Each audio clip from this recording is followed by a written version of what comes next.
Yeah, like we can't do that now because it's like standard. Hi guys, I'm Zach here, and it's Matt. Hi.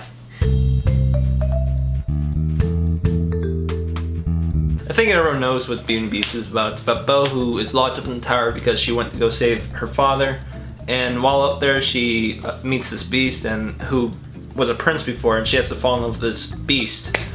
So Zach, let's get into the pros.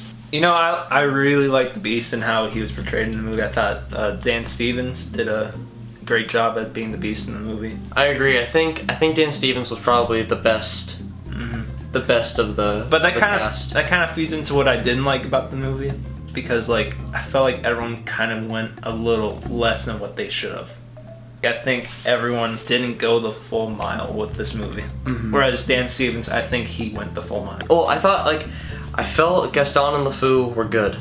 I felt like they did good jobs, but especially in their singing numbers, it felt like they just weren't pushing themselves. I did like everyone in the movie. I thought Emma Watson was good. I thought Ewan McGregor was good. I felt Ian McKellen, he was good. He was perfect casting for that. Mm-hmm.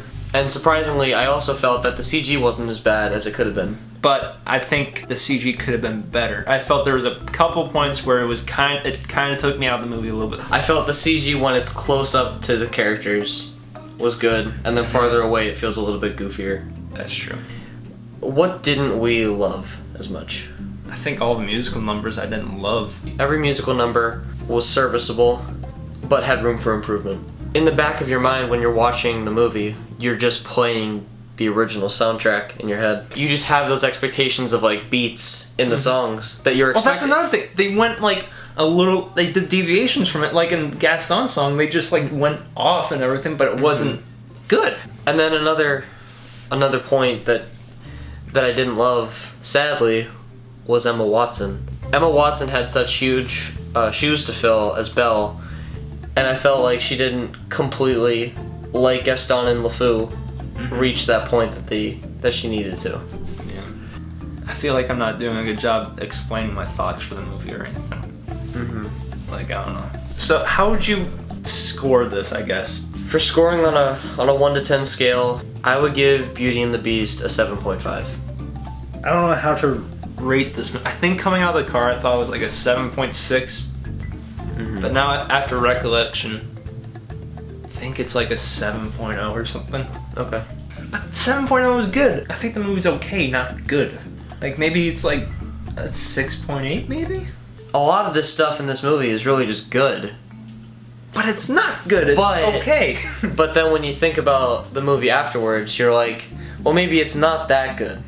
It's just okay. It's just okay.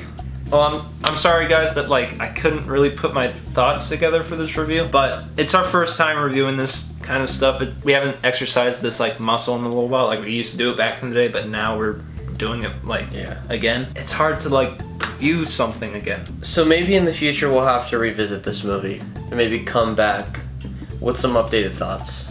So that was Film Freaks. I hope you guys enjoyed this episode of Film Freaks, and I hope you guys come back for next episode. See you later.